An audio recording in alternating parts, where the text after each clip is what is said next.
Assalamualaikum warahmatullahi wabarakatuh. Kembali lagi di channel Portal Dimensi dan tentunya masih bersama saya Kang Selamat di sini. Kali ini Kang Selamat akan membawakan kisah yang berjudul Sengkolo Pulau Jawa. Cerita ini ditulis oleh Rina Padameretna.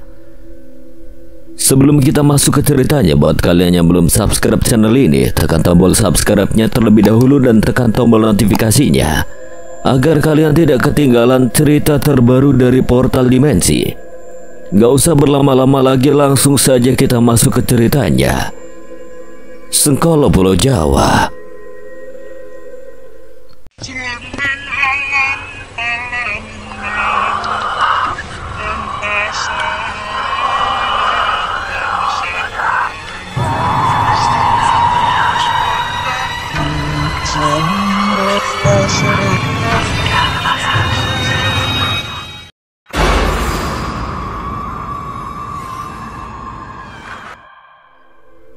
Saat kami menemukannya, tubuhnya kosong seperti mangkuk tanpa nasi.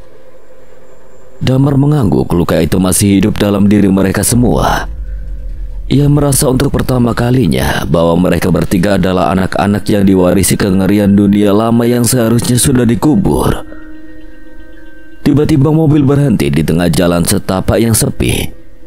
Seekor anjing berdiri diam, tapi matanya hitam legam tanpa pantulan cahaya. Nafasnya seperti asap dan tubuhnya tidak bergerak meski angin menerpa.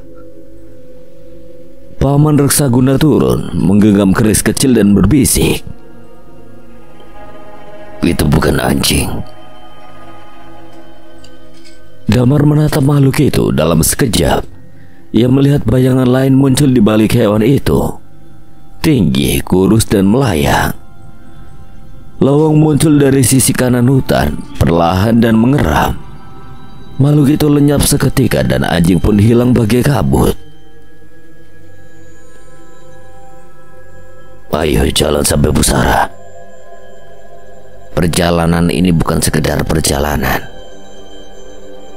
Ini adalah ujian bagi darah kita. Kalau kau bertahan sampai puncak Damar, mungkin kau memang pantas dipilih."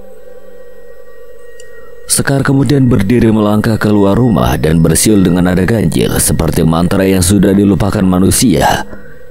Suara itu menggema ke dalam tanah dan dari antara pepohonan muncul sosok besar makhluk mitologi dari masa lampau. Bersisik batu lava, peliharaan Jayeng Pati. Damar mundur selangkah. Itu... "Ini penjagaku sejak aku lahir, dia menemaniku." "Kita hampir sampai," gumam Reksaguna. Suaranya berat seperti batu menggeret tanah.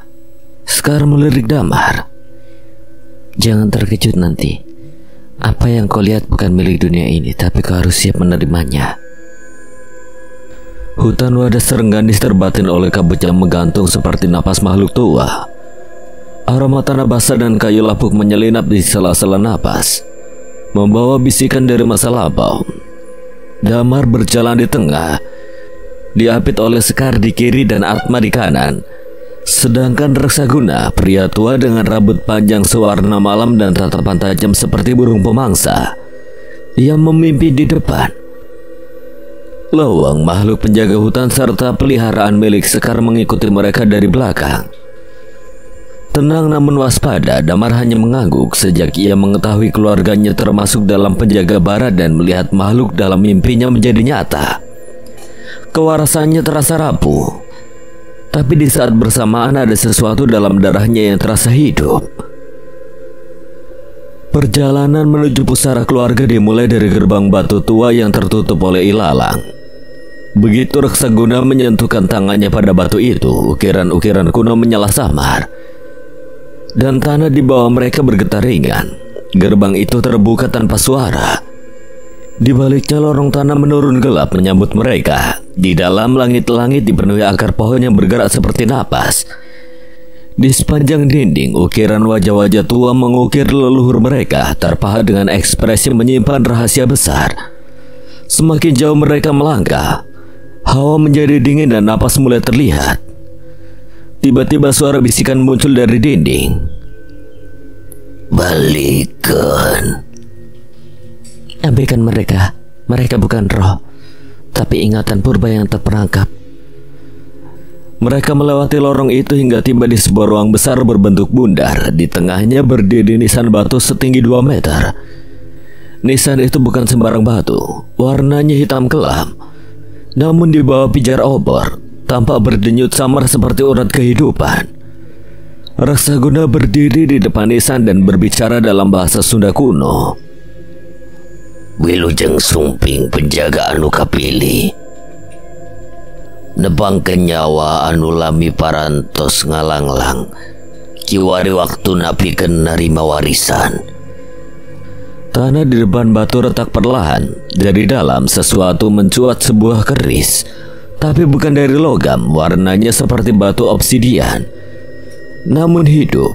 Permukaannya mengeluarkan pijar merah yang samar berdenyut seperti jantung.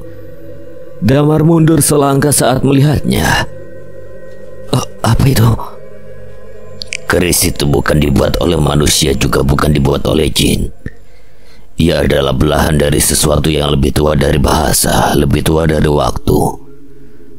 Kami menyebutnya Padamara. Saat keris itu diangkat dan diserahkan pada Damar, yang merasakan hawa dingin menyeruak ke sekujur tubuhnya. Suara-suara mendesis memenuhi telinganya, bisikan-bisikan dalam bahasa yang ia tidak mengerti namun terasa akrab. Di benaknya kilasan-kilasan perang lama, tubuh-tubuh terbakar dan langit merah dan berkelebat. Dia telah menyusup padamu sejak kau lahir. Kini ia utuh kembali. Ucap Atma pelan, tiba-tiba pusara bergetar keras. Dari dinding-dinding tanah, tangan-tangan kurus dan panjang mencuat mengais udara. Wajah-wajah busuk dengan mata putih kosong merangkak keluar. Suara rintihan dan jeritan membanjiri ruangan. Mereka mencoba menghentikanmu. Mereka tahu apa yang terjadi jika Padamara aktif kembali. Teriak Sekar sambil mencabut tombaknya. Peliharaannya menari bersama Sekar dalam tarian padu yang menyayat tubuh musuh. Leweng meraung, suaranya menggema dan tubuhnya membesar, membentang seperti pohon raksasa dengan mata berkilat. Ia menyapu makhluk-makhluk itu dengan ekornya, mencabik mereka hingga tanah berceceran darah hitam. Damar memegang keris itu, rasanya dingin namun menggairahkan. Seperti kekuatan tua yang terbangun. Ketika salah satu makhluk menyentuhnya, tubuh makhluk itu langsung terbakar dari dalam, mengerang sebelum ambruk tak bernyawa. Setelah pertempuran singkat namun brutal, pusara kembali hening.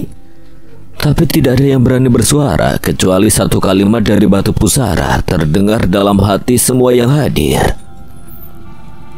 Wilujeng mulih tilu tanah. Kiwari waktosna Raja Hebel tos sudang deui. Damar berdiri di tengah ruangan yang perlahan kembali gelap. Di tangannya keris Padamara terus berdenyut. Dan dari kegelapan yang jauh suara tawa muncul. Pelan, tua dan sangat-sangat marah. Tak ada binatang, tidak ada angin. Hanya kehampaannya menggantung seperti bisikan ajal. Jalan setapak menuju Gunung Kendali Sodo telah lenyap di telan kabut pekat yang melata seperti belatung raksasa. Kabut itu menggumpal tebal, menyerupai daging asap busuk yang tergantung di jagal beraroma garam darah dan arang tubuh manusia yang hangus. Setiap langkah rombongan kecil itu menciptakan bunyi lirih. Suara rumput dan daun mati yang merintih seperti kulit dikuliti perlahan. Damar berjalan di belakang pamannya, Raksaguna. Kakinya berat, tapi bukan oleh tanah yang menanjak, melainkan oleh atmosfer. Udara di tempat ini seolah menyimpan ribuan desahan makhluk purba yang dikurung dan menanti dibebaskan. Di kanan kiri pohon-pohon randu dan rasa malam menjulang kelam. Kulit batang mereka kelabus seperti abu orang mati, dan jika diperhatikan, tampak seperti punggung manusia yang dikuliti dan disayat hingga urat kulitnya melepuh, mengelupas dari sela-sela celah pohon. Kadang keluar darah hitam yang menetes perlahan. Lebih berat dari wadah Serengganis. Gumam Damar, suaranya tenggelam dalam bisikan kabut. Sekar Ayu berlutut, jarinya menelusuri tanah, meraba kerikil dan dedaunan mati yang menghitam.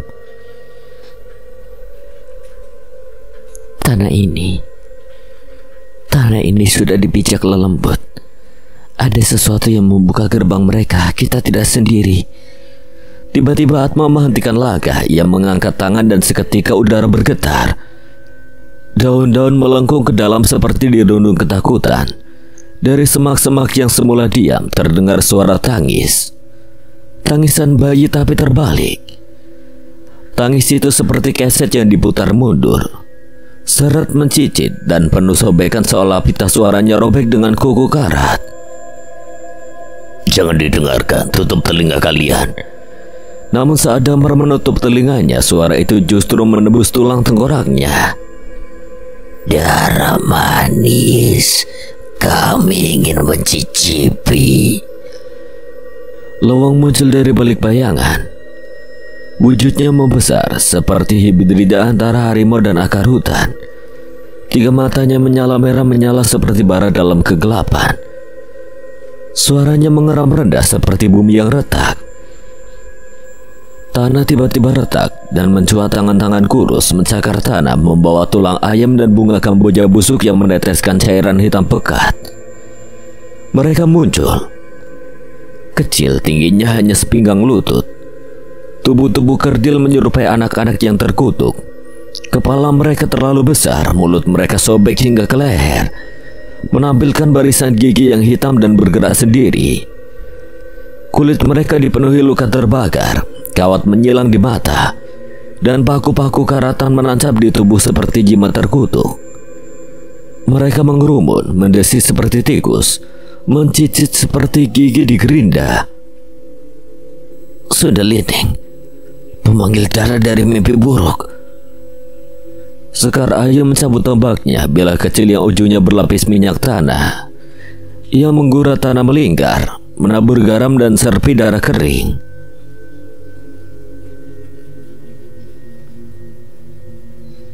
Tunduk atau terbakar?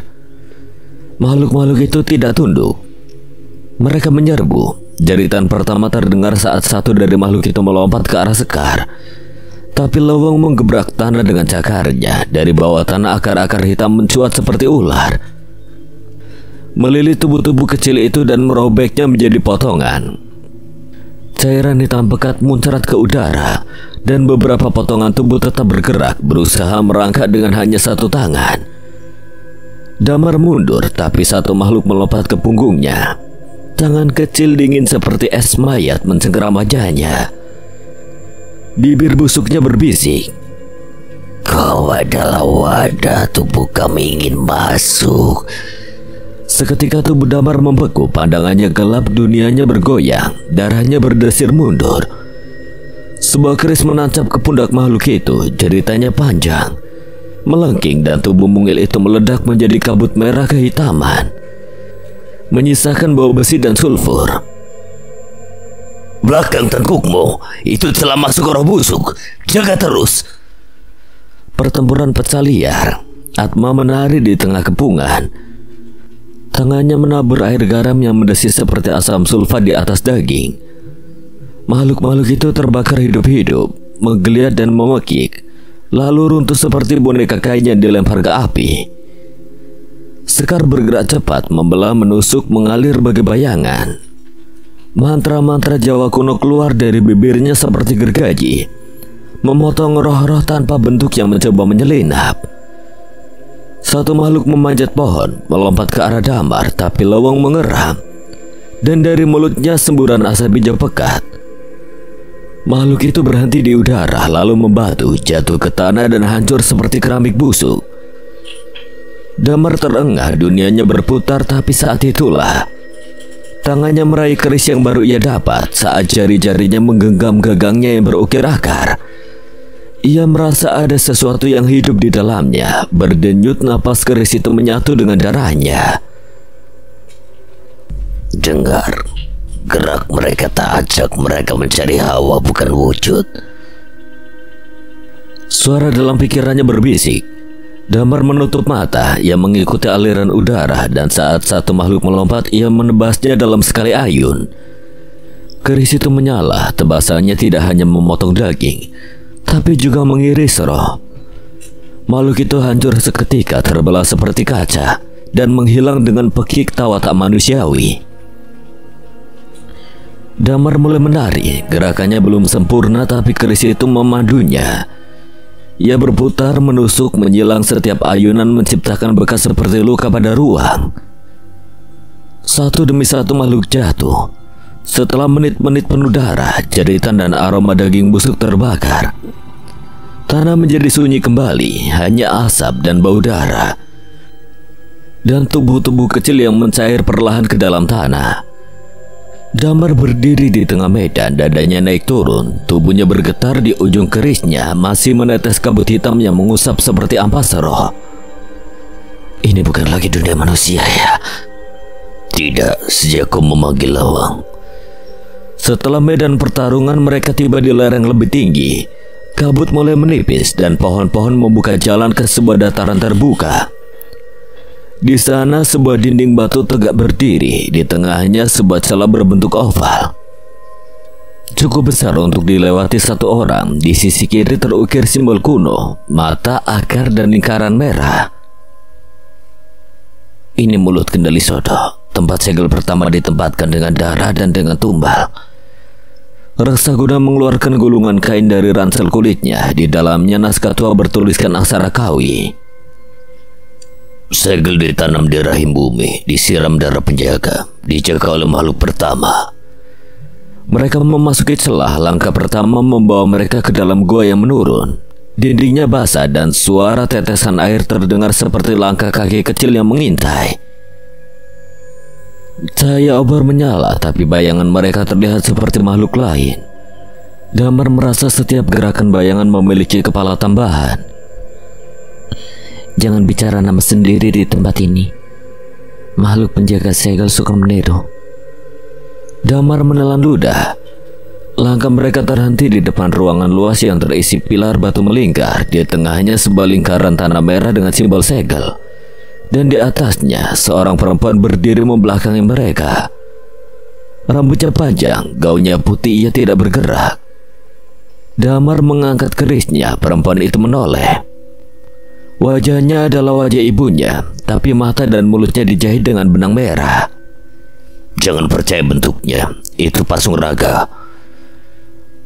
Lawang menerkam, tapi tubuh perempuan itu melesat seperti asap. Menubruk Damar, ia merasa seolah tubuhnya diseret ke dalam sumur gelap. Dunia terbalik yang menggigil melihat ingatan-ingatan masa kecil. Ibunya menangis. Ayahnya menghilang, dirinya tidur sendirian di malam gelap. Kau rapuh, kau kosong. Biarkan aku menjadi ibumu kembali. Aku bukan anakmu. Ia menikam keris ke dada perempuan itu, jeritan panjang terdengar. Semua nyala obor padam, tubuh perempuan itu pecah menjadi abu. Dan Lawang melolong seperti singa gunung, menyebarkan gelombang kekuatan dari tubuhnya. Setelah tubuh pasung raga lenyap menjadi abu, ruangan menjadi sunyi. Tapi segel di tengah gua masih berdenyut. Warna merah darahnya menyala seperti luka yang menolak sembuh. Simbol-simbol di sekeliling lingkaran tanah itu mulai retak. Dan dari sela-sela retakan muncul asap hitam yang meliuk seperti cacing kelaparan. Pamannya melangkah cepat. Segel ini belum tertutup, kehadiran pasung raga hanya pembuka. Ia mengeluarkan gulungan kain kecil, membentangkan di lantai. 3 simbol terpampang jelas. Ombak berakar, gunungan merah, dan lingkaran mata yang dibelah 3. Atma, Sekar, waktunya. Sekar Ayu menggenggam tombaknya dan menancapkannya ke tanah. Ia mulai melantunkan mantra dalam aksara Jawa kuno. Siro kaulo kidul gunung, siro wajah pengikat antara jagat kasar dan halus. Tulung regah, tulung tutup. Dari balik bayangan gua muncul seekor makhluk berleher panjang seperti ular naga. namun bersayap pendek dan bersisik batu lava. Wajahnya menyerupai topeng barongan, namun matanya berwarna putih kosong. Makhluk mitologi yang pernah muncul di hutan Wadas Rengganis. Makhluk itu melata ke arah lingkaran segel, menjulurkan lidah api dan mengelilinginya. Setiap jejak lidahnya membakar garis retakan menjadi bekas segel baru. Atma sekarang.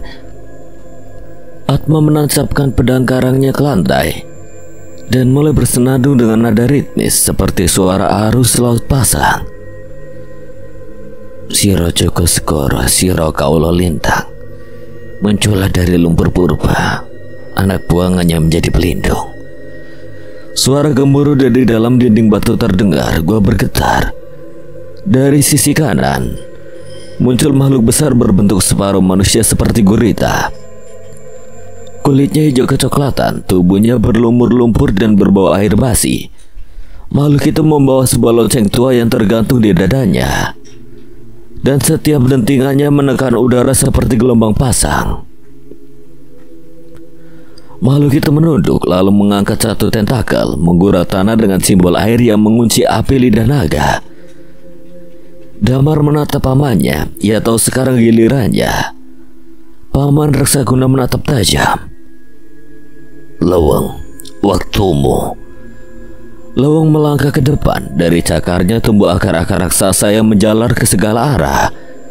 Ia mendongak lalu mengeluarkan raungan rendah, dan tanah di sekitar lingkaran segel berdenyut lalu merekah seperti membuka rahim bumi. Damar menggenggam keris batu warisan leluhur. Cahayanya berpijar dengan ngeri, lalu ia menancapkannya ke tanah. Tanda leluhur, darah yang tak dibesarkan tapi dipanggil. Aku bukan penjaga terbaik, tapi aku adalah darah yang tersisa. Leweng mengaum sekali lagi dan ketiga makhluk mitos penjaga keluarga melingkari Damar. Simbol di tanah bersinar terang, retakan menyatu. Segel mengunci kembali. Tak berhenti bergetar, asap hitam menghilang, keheningan kembali tapi bukan ketenangan. Lebih seperti diamnya ruangan yang tahu ini belum berakhir. Pamannya menghela napas. Kita berhasil. Untuk yang satu ini iya. Tapi tiba-tiba Atma menegang. Ia mengangkat pecahan batu kecil dari sisi segel. Matanya membelalak. Lihat ini. Batu itu memiliki ukiran yang seharusnya utuh, namun simbol segel utara dan timur di ujung telah pudar. Raksaguna mendekat, meneliti, tidak butuh waktu lama untuk menyadari. Segel lainnya sudah dibuka. Ternyata kita terlambat. Sunyi mencekam, Leweng menggeram rendah. Dari kejauhan terdengar suara gamelan. Pelan tapi iramanya bukan irama Jawa. Ia terbalik, menyayat, dan di dalam benak Damar suara itu muncul lagi. Satu segel tertinggal, dua telah runtuh. Kini tinggal kau Damar, wadah yang belum penuh. Langkah mereka cepat, hampir berlari saat meninggalkan ruang segel gunung Kedali Sodo. Gema langkah bergema seperti napas makhluk purba yang belum benar-benar mati. Di belakang mereka para peliharaan makhluk mitos penjaga keluarga berjalan perlahan sebelum akhirnya menghilang ke balik bayangan, seolah kembali ke alam asalnya. Leweng tetap di belakang Damar, melangkah dengan tenang, tapi setiap langkahnya meninggalkan bekas akar yang tumbuh sejenak lalu layu, seperti jejak waktu yang tidak bisa dihapus. Di mulut gua, langit sudah berganti, malam masih menggantung, tapi kini berwarna merah tua, seperti luka yang membeku. Awan berputar lambat, menyusun pola yang tidak dikenal. Dan di sana berdiri tegap di depan jalur pendakian dengan tongkatnya yang menjulang dan sorban hitamnya yang menggantung ke dada. Kinawasena. Wajahnya gelap, tapi tidak karena marah, tapi karena dia membawa kematian bersamanya. Damar dipenuhi oleh keheranan bagaimana aki-aki itu sampai di puncak tinggi. Kau berhasil, tapi itu tidak cukup. Apa yang terjadi? Kinawasena menyerahkan dua gulungan kertas kecil penuh bercak darah. Ia membuka satu, memperlihatkan peta kecil di wilayah Banyuwangi. Segel timur di dekat Laut Watu Dodol dijaga garis surga ningrat. Hancur, 3 bayi hilang, 5 wanita mati. Rahim mereka kosong tapi tidak berdarah. Segel utara di bawah bekas candi kecil dekat Gunung Merapi dijaga oleh Jayeng Pati rusak. Makam tua terbuka sendiri, isinya kosong, tidak ada tulang. Itu leluhurku yang terkubur. Lalu mereka menyusun barisan. Kinawasena mengangguk lambat. Wong Peteng bergerak lebih cepat dari yang kita duga. Mereka sudah mencuri 2 kunci sebelum kau bahkan tahu bahwa darahmu bisa memanggil penjaga. Dan kini hanya 1 segel tersisa. Kau. Damar ingin bicara tapi tubuhnya terasa berat, seperti beban tak kasat mata menggantung di tulang-tulangnya. Ia baru saja menerima kenyataan bahwa darahnya berarti dan sekarang ia harus menjadi benteng akhir dunia. Kenapa aku? Karena yang terlemah jika bertahan adalah musuh paling berbahaya. Dan kini wilayahmu di Cirebon telah ternoda. Tidurlah malam ini, sebab esok kita tidak tahu siapa yang masih bangun saat matahari terbit. Kadang sebuah darah memilih diam bukan karena tidak sanggup bersuara, tapi karena suara itu bisa membangkitkan kematian. Itu yang dikatakan oleh Kinawasena dan juga Paman Reksaguna saat malam turun terlalu cepat dan dunia seolah menolak tidur. Damar duduk di dekat perapian kecil di belakang rumah keluarga Sarwasegara. Api menari di matanya, tapi pikirannya menatap ke masa lalu, ke sosok ayah yang selalu terasa seperti hantu di rumahnya sendiri. Ia bukan pengecut. Ayahmu Wiraguna dulu pewaris yang paling bersinar di angkatan kami. Nama itu, Wiraguna, jarang disebut dalam rumah ini. Ibunya meninggal saat Damar kecil dan sang ayah menghilang, bukan pergi sepenuhnya. Tapi seperti tubuhnya ada, jiwanya tidak. Dia bisa membaca mantra dengan suara setengah bisikan. Peliharaannya waktu itu bukan lewang, tapi usil langit. Makhluk penjaga logam, pembakar racun, pemakan dendam. Usil langit. Wujudnya seperti tembak terbang, matanya dari batu obsidian. Tubuhnya tak bersuara, tapi kalau kau pernah mendengar cerita logam meleleh saat malam, itu dia lewat. Lalu kenapa ayahku menyerah? Karena ia jatuh cinta pada manusia. Jawaban itu seperti bayangannya menyeruak tanpa diundang. Seorang perempuan biasa, ibumu, perempuan yang tidak punya garis darah penjaga, tidak tahu menahu soal dunia gelap ini. Tapi justru itu yang membuatnya ingin keluar. Damar terdiam, hatinya terasa ditarik. Satu malam dia datang padaku, wajahnya pucat. Katanya ia melihat sesuatu dari balik cermin saat mandi. Bukan bayangannya, tapi sesuatu yang mengikuti garis darahnya, leluhur kita. Ayahku ketakutan. Lebih dari itu, dia menjerit. Wasi langit bangkit tanpa ia panggil, dan malam itu seekor peliharaan tua yang tersisa di rumah kita mati. Kenapa? Karena darahnya mulai ditarik ke arah yang seharusnya dia jalani. Tapi ia menolak. Ia meminta bantuan, berteriak pada ayahnya atau kakekmu. Peliharaan pelindung kakekmu secara naluri yang melindunginya. Ia merespon sebagai wujud pengganti kakekmu. Dan dalam penolakan itu, Wasi langit menghancurkan satu simbol warisan peliharaan. Ia terlepas menunggu untuk garis lain memanggilnya. Lalu ayahmu menutup semuanya, membakar mantra, mengurung pusaka dan menikah, dengan harapan anaknya tidak akan tahu apapun. Aku. Reksaguna menatapnya, matanya sayu tapi keras. Tapi darah Damar tidak bisa dibakar, ia hanya tidur. Dan saat waktunya tiba, ia akan bangkit, entah kau siap atau tidak. Sunyi mengendap di antara mereka. Angin malam membawa suara gamelan jauh, samar seperti mimpi yang tertunda. Ayahmu tidak jahat, ia hanya terlalu mencintai dunia yang bukan miliknya. Damar tidak menjawab. Ia menatap api yang kini mulai redup. Dan di bara terakhir yang menyala, ia melihat bayangan. Seseorang berdiri di hutan memanggilnya. Bayangan itu tinggi dan kurus, berdiri tak jauh dari batas pohon beringin tua di belakang rumah. Damar menyipitkan mata mencoba memastikan, tapi malam dan asap bara membuat pandangannya kabur. Lowong mendesis pelan di sampingnya, tak bersuara seperti biasa, tapi sorot matanya mengeras. Ia menoleh ke arah hutan, ke arah bayangan itu dan mengangkat kepalanya tinggi, tanda peringatan.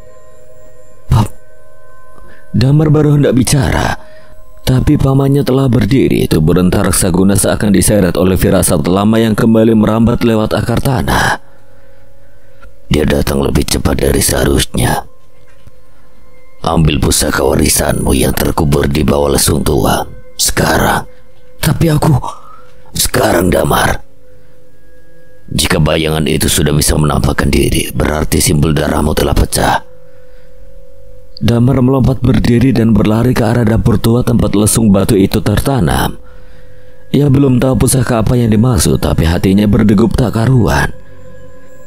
Seperti tubuhnya lebih tahu daripada pikirannya. Ia menggali dengan tangan telanjang, merasakan tanah dingin dan keras menempel di sela-sela jari.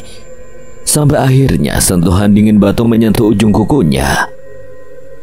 Sebuah benda berbentuk silinder dibungkus kain merah pudar keluar dari dasar tanah. Damar menggenggamnya. Begitu kainnya terlepas, tampak sebilah keris kecil. Gagangnya hitam legam dan pada bilahnya tertulis aksara Jawa kuno yang tampak berdenyut pelan. Keris itu hidup. Namanya Surya Rengka. Ia bukan sekedar senjata, ia adalah pengikat. Pengikat apa? Garis darahmu. Seketika suara seperti retakan tanah datang dari arah belakang rumah. Tanah berguncang halus, lewong melolong, dan dari hutan itu bayangan tadi bergerak mendekat. Kini wujudnya lebih jelas, seorang lelaki berwajah tirus, mata kosong dan kulit seperti keringat logam. Di atas pundaknya melayang benda panjang mirip tombak yang membisikkan denging besi panas. Usi Langit. Itu peliharaan ayahku. Bukan lagi. Itu yang tersisa dari ayahmu. Ayahmu tidak mati, Dam. Ia diikat oleh kekuatannya. Ia coba padamkan sendiri dan kini ia kembali. Tapi bukan sebagai ayahmu. Wasi Langit melayang makin dekat. Udara makin berat seperti mengandung racun tak kasat mata. Lawang berdiri di depan Damar. Tubuhnya membesar, bulunya berdiri, mata hijaunya menyala. Sekarang Damar, tusukkan Surya Rengka ke tanah. Panggil darahmu sendiri sebelum darah lama menghabisimu. Dengan tangan gemetar, Damar mencengkram keris itu, lalu menancapkannya ke tanah keras di bawah kakinya. Saat itu pula dunia seolah runtuh. Api dari perapian meledak ke atas. Akar-akar pohon melonjak keluar tanah. Dan dari tubuh Damar sendiri, cahaya merah membakar naik membentuk bayangan lain. Bayangan seorang lelaki muda berselimut kabut. Wajahnya mirip Damar, tapi bukan Damar. Itu ayahnya di masa lalu. Namun ia tak tersenyum. Wajahnya hanya menatap dengan luka yang belum pernah sembuh. Dan dari belakang bayangan itu suara perempuan terdengar. Suara yang menggema, halus dan menyayat. Anakku, jangan tolak takdirmu seperti ayahmu dulu. Damar menangis tanpa suara. Di hadapannya darah dan warisan, cinta dan penyesalan mengalir seperti arus waktu yang pecah tidak bisa disatukan lagi. Tanah bergetar. Bayangan ayahnya atau entah makhluk apa yang tersisa darinya melangkah dari gelap hutan. Tubuhnya tampak manusia, tapi matanya, dua cekungan obsidian yang memantulkan bara neraka, dan di atas bahunya Wesi Langit melayang berputar perlahan seperti predator logam yang mengendus darah mangsanya. Lowong melompat ke depan menghalangi Damar, tubuhnya membesar. Rambutnya berubah bagai duri-duri hutan dan matanya memantulkan cahaya keris yang tertancap di tanah. Ia melolong dan di sekelilingnya angin mendesir seperti suara rimba yang bangkit. Damar, jangan pikir hidayamu lagi yang kuhadapi adalah warisannya dipaksa bangkit oleh dendam. Damar menggenggam gagang Surya Rengka yang kini bergetar. Mantra kuno bergema dalam kepalanya, tidak dari dirinya, tapi seolah-olah dari ratusan jiwa sebelum dia menuntutnya, memerintahkannya. Wesi Langit melesat seperti kilat.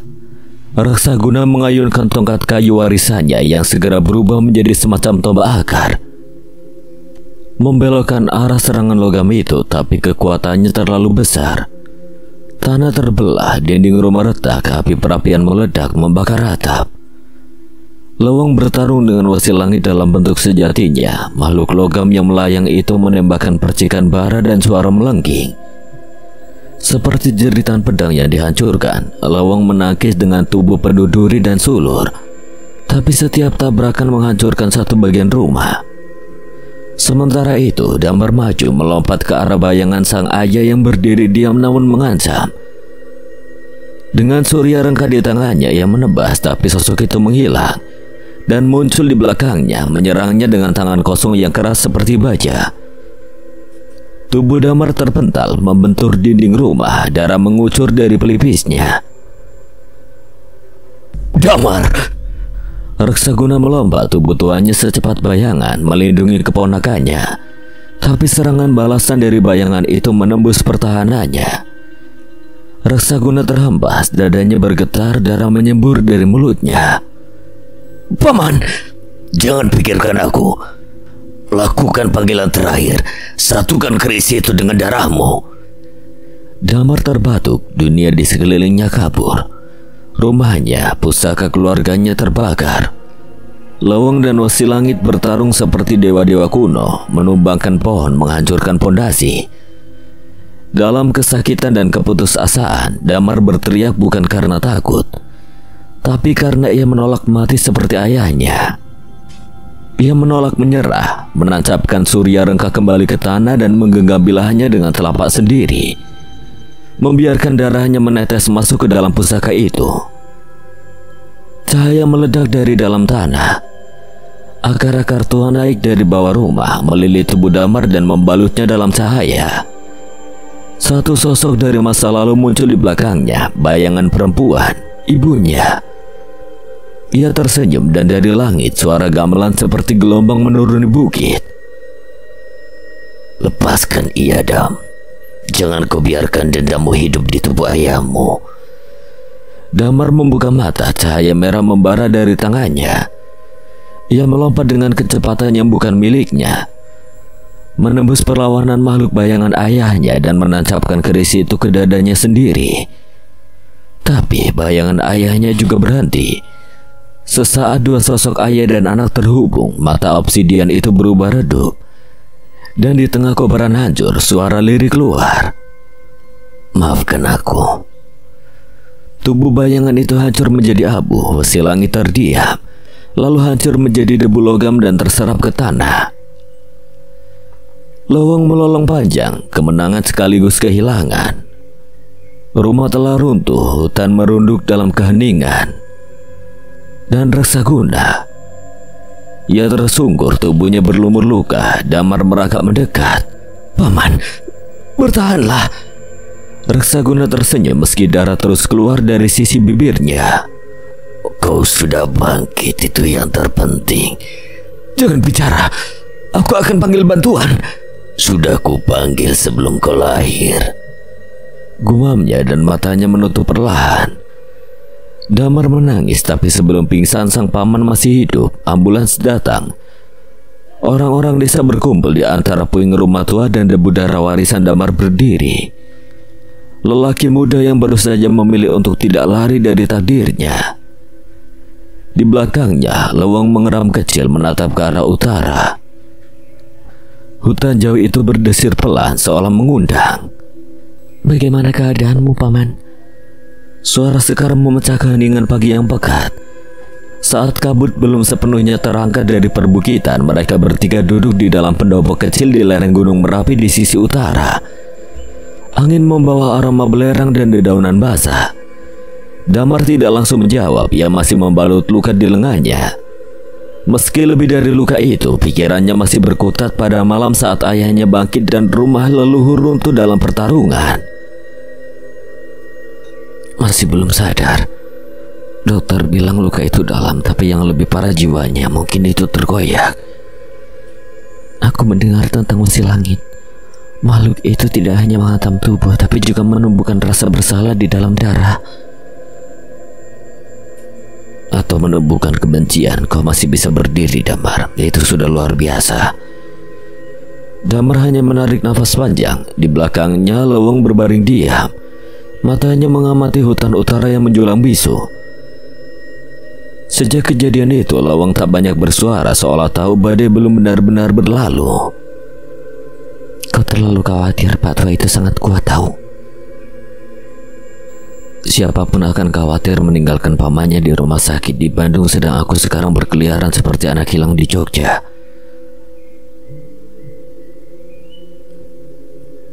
Kenapa kita dipanggil ke sini ya? Kau bilang ada sesuatu yang harus kulihat. Atma berdiri, ia menyingkapkan penutup batu besar di tengah pendopo. Di bawahnya sebuah segel tua retak di satu sisi, aksara kuno menyala samar di sisinya. Kau bukan satu-satunya yang ditarik garis darahnya, Damar. Segel ini salah satu simpul penjaga utara, dan entah siapa tapi seseorang mencoba membukanya dari dalam. Damar merasakan darahnya bergetar. Dan kau yakin aku harus terlibat? Karena seseorang dari darah kita mungkin sudah mengkhianati kita. Damar menatap retakan pada segel tua itu. Cahaya samar dari aksara-aksara kuno terasa dingin, menusuk ke kulit meski tidak menyentuhnya langsung. Atma, apa ini segel penjaga yang masih aktif? Atau pernah aktif, ada energi yang tertinggal, tapi rasanya seperti dipaksa terbuka dari dalam. Sesuatu yang dulu dikurung sekarang mencoba keluar. Leluhur kita pernah menyebut bayangan utara, entitas yang dikurung sebelum masa penjaga pertama. Tidak semua dari mereka mati, sebagian hanya disegel. Dan sekarang segelnya melemah. Langkah kaki terdengar dari belakang pendopo, ringan tapi tegas. Leweng mendongak, mengeram pelan tapi tidak menyerang. Damar memutar tubuhnya berjaga. Dari kabut yang mulai menipis muncul sosok pria berusia sekitar 35 tahun. Rambutnya diikat rapi, jubah hitam sederhana menggantung longgar, dan matanya gelap, teduh tapi terlalu tenang untuk tempat yang penuh bahaya. Aku mendengar kalian berbicara, Segel. Namaku Agni, aku bagian dari lingkaran pelindung lama di utara. Kau dari garis siapa? Garis Waradewa. Sudah lama kami terputus dari pusat, tapi saat segel ini mulai bergetar, kami merasakan panggilannya. Sekar bertukar pandang dengan Damar. Nama Waradewa dikenal dengan silsilah lama. Dulu penjaga batas utara, tapi juga dikenal karena sesuatu yang disebut kejatuhan. Agni tersenyum tipis. Tenang saja, aku hanya ingin membantu. Mungkin sudah waktunya kita bersatu kembali, menjaga lama dan darah baru. Namun saat ia mendekati segel, cahaya aksara tiba-tiba meredup, dan sesaat, hanya sesaat, mata Agni memantulkan kilatan hitam seperti kabut terbakar. Damar menggenggam kain saku dalamnya, pecahan wesi langit berdenyut. Leweng berdiri tak bersuara tapi tubuhnya tegang. Sesuatu dari Agni tidak sepenuhnya benar. Mereka bertiga, Damar, Sekar, dan Atma mengamati Agni saat pria itu menyentuhkan telapak tangannya ke pinggiran segel. Aksara kuno merespon sentuhannya, menyala redup lalu berdenyut dalam irama yang tidak dikenal. Cahaya segel tidak pernah merespon seperti itu. Dia tahu sesuatu yang tidak kita tahu. Apa yang kau lakukan? Menenangkan energi yang bergejolak. Simbol seperti ini kadang perlu disentuh oleh garis darah tertentu agar tidak meledak. Tapi ini bukan simbol biasa. Ini salah satu dari 4 simbol pengunci pusat. Dulu hanya pemimpin tertinggi yang boleh mendekat. Kalian benar, hati-hati, itu bagus. Tapi jika kita terus saling curiga, kita akan kalah bahkan sebelum tahu musuhnya. Kau bilang dari garis suara dewa, tapi garis itu lenyap dari peta leluhur sejak 3 generasi lalu. Lenyap atau disembunyikan? Apa kalian tahu siapa yang menghilangkan nama kami dari catatan? Tak ada yang menjawab. Karena kami tahu sesuatu, kami menyimpan sesuatu, dan jika kalian siap akan aku tunjukkan. Malam hari Agni membawa mereka ke bagian hutan utara yang telah ditutupi kabut selama puluhan tahun. Tidak ada binatang, tidak ada angin, hanya sunyi dan aroma tanah tua. Di sana berdiri reruntuhan bangunan kuno candi setengah terkubur, penuh akar-akar tua yang menggulung seperti ular mati. Di sini adalah pusat pelatihan penjaga pertama. Jauh sebelum garis Sarwa Segara dan Jayeng Pati menguasai wilayah ini. Ia membuka pintu batu yang tertutup lumut di dalam lorong bawah tanah yang masih bernapas. Obor menyala sendiri saat mereka lewat. Lawang mendengus pelan tak tenang. Damar merasakan hawa dingin menjalari tulangnya. Bukan dari suhu, tapi dari suara-suara samar di kejauhan seperti bisikan. Ini bukan pelatihan, ini penjara. Agni menoleh dan tersenyum. Bagi sebagian orang memang, tapi bagi kami ini rumah. Cahaya obor di ujung lorong berkedip, dan dari balik lorong sesuatu merangkak keluar. Makhluk yang tidak seharusnya ada di dunia terang, bertubuh asap dan tulang. Matanya kosong namun menyala seperti bara. Apa itu? Penjaga kebenaran yang dulu kalian kurung karena takut. Lawang meraung meronta berusaha masuk. Jadi ini tujuanmu, membuka kembali segel untuk membangkitkan yang seharusnya tetap tidur. Kadang yang dikurung bukan karena ia jahat, tapi karena ia tahu terlalu banyak. Lawang, tidak ada jawaban, hanya dengung samar seperti gema dari dunia yang terlipat. Dia tidak bisa masuk lebih jauh. Tempat ini dibangun dengan mantra pemisah. Penjaga tidak bisa menyertai darahnya di dalam ruangan ini. Kau menipu kami. Aku menunjukkan kalian kebenaran. Ini tempat di mana semuanya dimulai. Tapi agar kalian mengerti, kalian harus sendirian. Sekar berjongkok tiba-tiba menahan diri untuk tidak muntah. Tangannya gemetar. Mantra pemanggil yang biasa ia genggam kini mati di telapak tangannya seperti batu beku. Atma juga terduduk, napasnya pendek. Mantra penjaga di tubuhnya, garis-garis bercahaya yang biasanya muncul saat bahaya tak menyala sama sekali. Mereka mengurung kekuatan kita. Ini bukan tanah biasa, ini semacam ruang terbalik. Dunia dalam dunia. Damar berdiri satu-satunya, tubuhnya dingin tapi kesadarannya tetap tajam. Ia menatap Agni yang berjalan tanpa ragu ke tengah ruangan kosong di depan. Lalu mereka melihatnya, seorang perempuan. Duduk bersandar di dinding batu, tubuhnya penuh luka. Darah menggenang di lantai, membasahi pakaian lusuhnya. Tangannya memegang perut yang membesar. Perempuan itu mengerang pelan antara sadar dan tidak. Calon ibu, calon pembuka. Darahnya dipilih karena tidak terikat dari garis siapapun. Maka dia murni. Dia manusia. Tepat. Dia manusia, selalu menjadi korban dalam sejarah penjaga. Kalian membunuh, menyegel dan menulis ulang cerita. Kini kami kembalikan semuanya. Apa yang kau panggil dari segel? Agni menoleh, matanya berubah gelap bukan karena amarah tapi karena kedalaman. Bayangan pertama, roh pengingat yang kalian kubur tanpa nama. Dan kini waktunya ia dilahirkan kembali. Lantai mulai retak, cahaya merah darah merayap dari tubuh sang perempuan. Ia menjerit antara sakit dan sesuatu yang lebih besar dari rasa sakit. Atma menoleh cepat. Tarik dia keluar.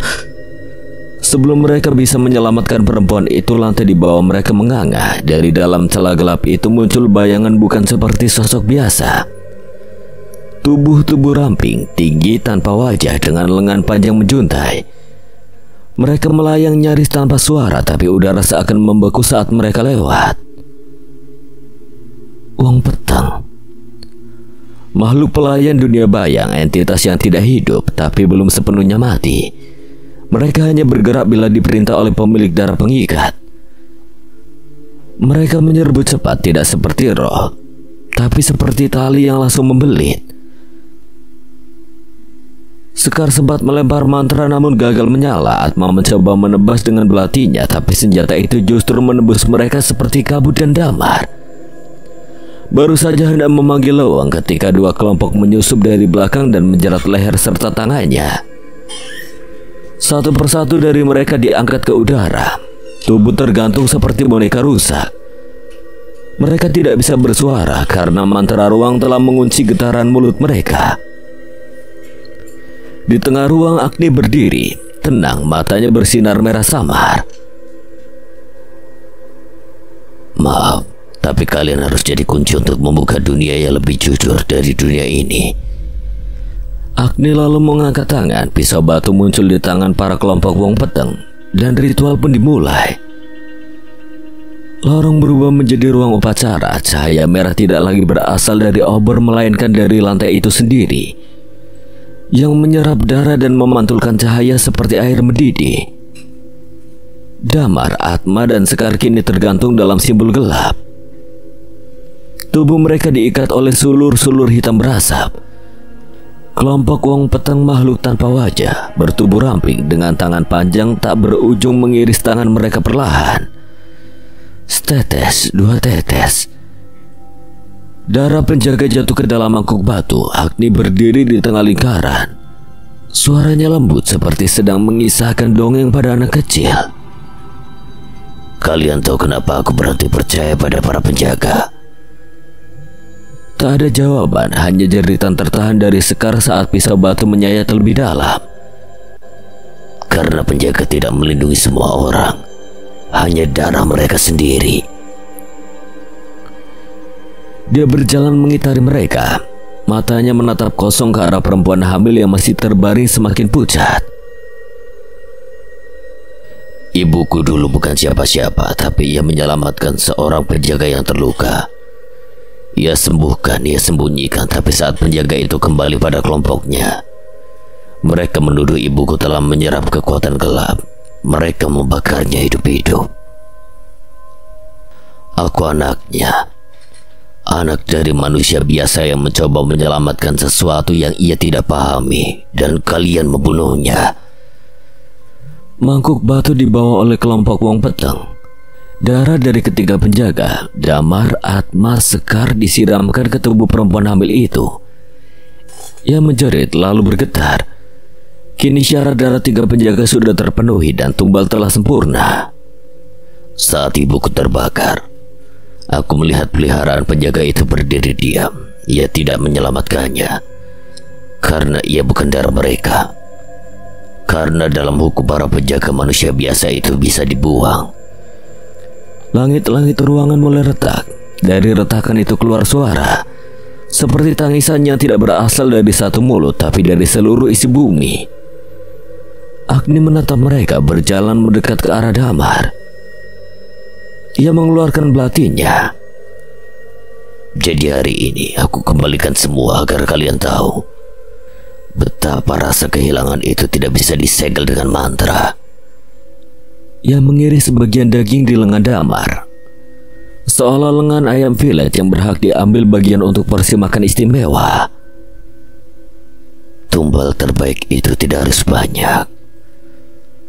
Agni melempar irisan daging Damar, dan dari bawah tubuh perempuan hamil itu, cahaya kelam mulai tumbuh. Ruang ritual bergetar. Suara seruling batu terdengar dari balik dinding. Padahal tidak ada siapapun yang meniupnya. Dan di tengah lingkaran darah, tubuh perempuan hamil itu mulai menggeliat liar. Kulitnya menguning, urat-urat hitam menjalar di perut dan wajahnya. Matanya terbuka kosong, seolah ia telah mati namun dipaksa hidup oleh kekuatan yang lebih tua dari kematian. Damar menggeliat, mengerahkan seluruh tenaganya. Tangan yang terikat oleh seluruh wong peteng semakin berdarah, namun ia tidak peduli. Di sampingnya Atma terengah dan Sekar mulai menangis, bukan karena takut tapi karena ia tahu apa yang akan lahir dari perempuan itu bukan manusia. Agni, hentikan! Teriak Atma, suaranya nyaris tidak terdengar di antara gemuruh gaib. Tapi Agni hanya berdiri, matanya tertuju pada perempuan hamil yang kini perutnya menegang dan mulai menggelembung tidak wajar. Dia bukan ibu, dia pintu. Tiba-tiba perut perempuan itu robek dari dalam.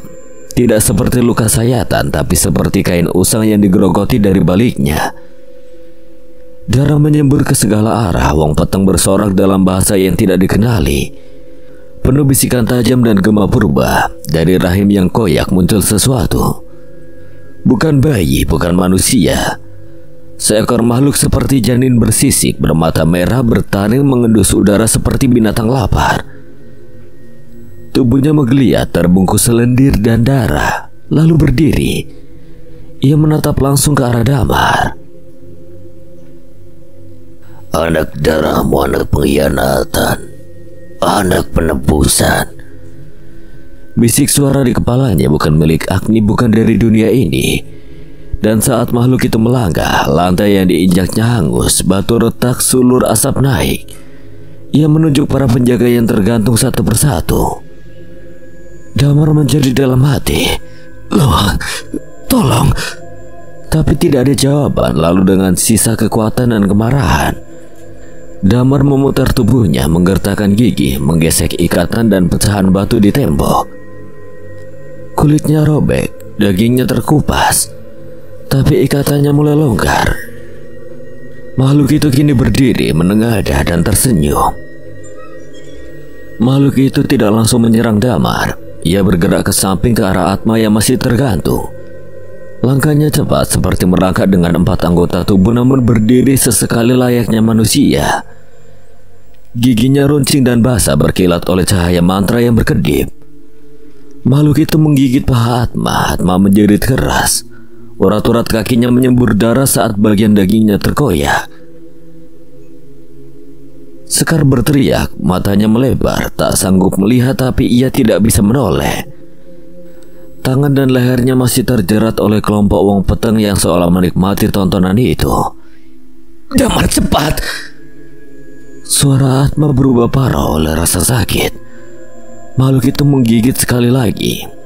Kali ini ke pundak Sekar. Ia menjerit nyaring, matanya membelalak sebelum lemas, tubuhnya bergetar hebat. Dan darah mengucur deras menyatu dengan simbol di lantai. Makhluk itu tertawa, lalu ia melompat kembali ke tengah lingkaran darah. Dan tiba-tiba tanah di bawahnya retak. Dari retakan itu muncul dinding batu tua, bukan dari dunia ini. Dinding itu tumbuh, melingkar, mengurung makhluk itu dalam kepompong gaib yang menyerap semua cahaya di sekitarnya. Agni mundur perlahan, wajahnya antara takjub dan gentar. Inilah dia, inti dari segala upacara. Ratu Wangi Setra, sang tahta yang akan bangkit dari kematian dengan tubuh baru, darah baru, dan juga dunia baru.